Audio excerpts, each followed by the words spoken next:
Yo, did she just tank a Kamehameha from Super Saiyan Blue Goku?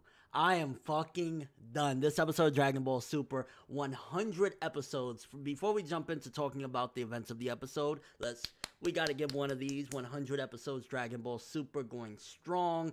And Toei and Toriyama and everyone involved made sure to make this a grand slam fucking insane episode, because that's just what it was. I mean, the action pieces, just they really made sure to compact whatever you want to say, yeah, fan service, but they made sure to compact the shit that we want to see within this episode. You know, just Saiyan action nonstop, like things that the fans requested for years. Badass female Saiyans, you know, implication of Broly somewhat being canon in a way, like so many different things the fans wanted for many years. They made sure, hey, 100 episodes of Dragon Ball Super, you guys have supported it, the ratings have been bananas for it. Yeah, we're definitely gonna give you guys a treat, and this episode was just that. Let's get the elephant in the room out the way real quickly. Let's get this out the way, because the one somewhat problematic aspect of the episode was the thing with Caulifla with the Super Saiyan 2 thing. I mean, it's not really problematic. Essentially, she already had achieved seemingly that form, the Super Saiyan 2 form. She just didn't master it and maybe didn't know about it, but you can attribute that to her ignorance of the thing, because she just learned about Super Saiyan recently from Kaba to begin with. It's not like she's been doing this for years upon years and been through all of the events of seeing the transformations unfold, you know, from the Cell Saga and all that shit. So you could attribute it to her ignorance. She didn't realize it, and then she completely mastered it, or somewhat mastered it at that point with Goku. And I mean, I guess another thing maybe you could throw in there is like, oh, it's another one of those Kaba moments from the Universe 6 tournament where we're in the middle of a tournament and hey, you're practicing and teaching. So those are the two things maybe about the episode you could argue, and I wouldn't argue against it, because it does kind of seem a little bit like, what? I mean, hey, you know, they're just flying through transformations that our heroes took billions of years, okay, not billions of years, but what felt like billions of years, and struggles and strides and everything to get through. So it is what it is with that. Definitely not the best thing in the world, but I mean, damn.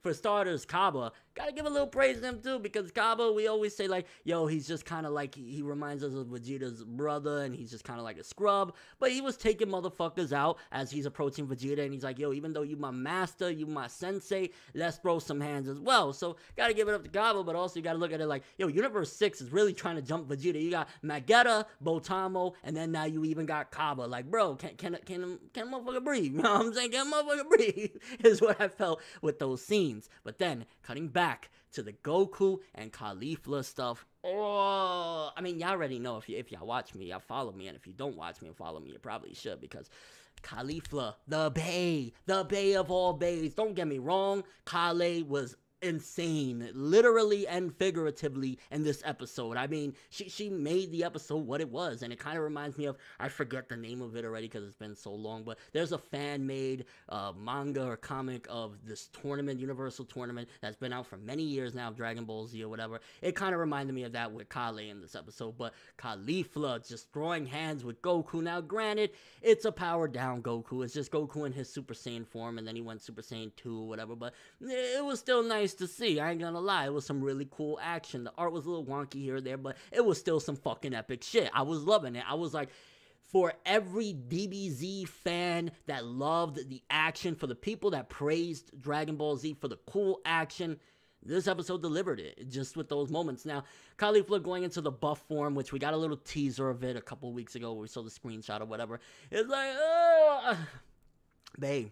I mean, I still in it, I ain't gonna lie, but damn. And then, you know, it's her learning as well. It's like, they're learning the lessons, Caulifla, Kale, and Kaba, that we learned years ago in DBZ. Like, hey, you know, that reduces your speed and shit like that. So it's kind of training them up. Who knows? Maybe in the distant future of Dragon Ball Super, they'll be useful to us, you know, these Saiyans, the female Saiyans and Kaba, because they're training to get to the point where our hero's at right now. So, you know, her learning that, hey, that form is useless. She probably won't do it anymore, and I didn't really want to see it. I think she was trying in her own way to replicate what Kale does, except Kale has some other next level shit. And for the people that was like, oh, they're gonna address Broly, trying to make it seem like it's canon, it's clear as day they're walking the fine line of it. They're kind of poking at the fans of like, hey, yeah, Broly's a thing, hey, yeah, this character resembles, hey, yeah, like all that good shit. But it's clear as day they're trying to their best to like, hey, fans, We all know that Broly exists in the movies, but in reality, he really isn't canon. So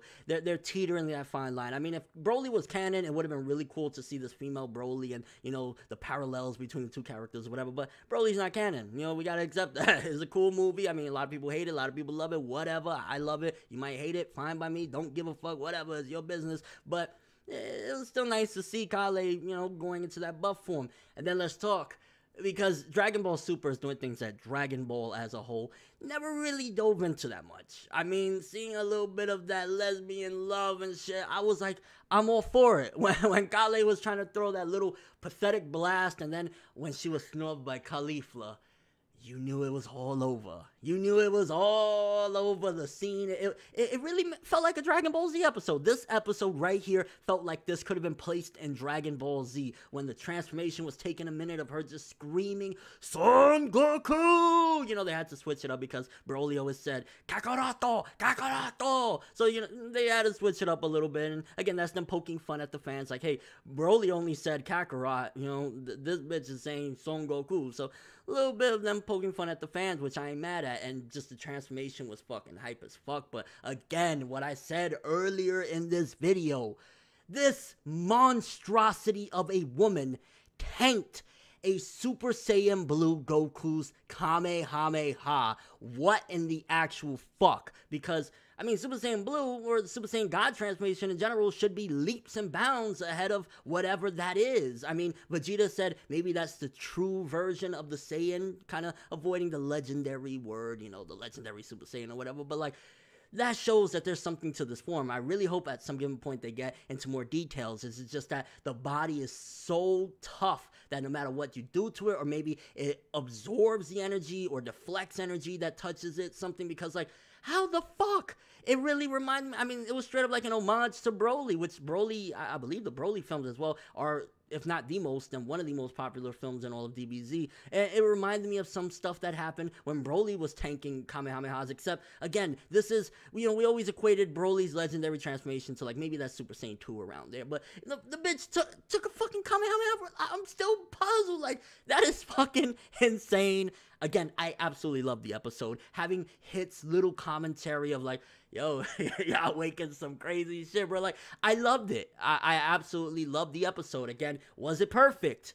No. The Caulifla stuff was a little messy. You know, the Super Saiyan 2 transformation, whatever, was a little bit messy. But it was still fucking awesome. Felt like a DBZ episode. And then, you gotta ask yourself, Goku is going to have, like, what is he gonna have to do to take down Jiren? Because Kamehameha, straight to Kale's face, nothing.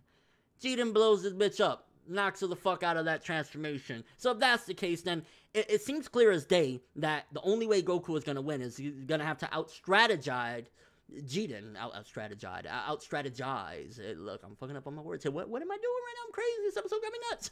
He got to out-strategize him to get him out the ring, because it seems to me, anyway, clear as day that Jiren outranks Goku. It seems like if they went and they threw hands, Goku won't be able to best him. The only way for Goku to win this one is either get to the very end and his team have more people than, you know, the Pride Troopers have, or to trick him and somehow get him out the ring, maybe find a weak spot, because as of right now, it looks like Jiren is way stronger. He took out Kale. Well, didn't really take her out because she's still in the ring, so she can still throw some hands if she gets back up from that explosion, but Jiren looks like he outranks Goku. Insane shit there. That was a really cool thing, and I ain't gonna lie, I thought for a second that Hit and Jiren were gonna throw hands, because remember, Hit was the last big deal in the Universe 6 tournament, and then of course we had the Goku Black stuff, so we couldn't really address Hit that much, but like, I was like, are we gonna go there right now? And then it kind of moved to like, you know, Goku and Jiren and shit like that, which is cool too, or whatever, but like, honestly, this episode, 8.5 to a 9 for me. Maybe even, I don't want to fan hard and go 9.5 or 10 out of 10. It felt like that to me. If I was just going straight off my hype and enjoyment, 10, 11 or whatever.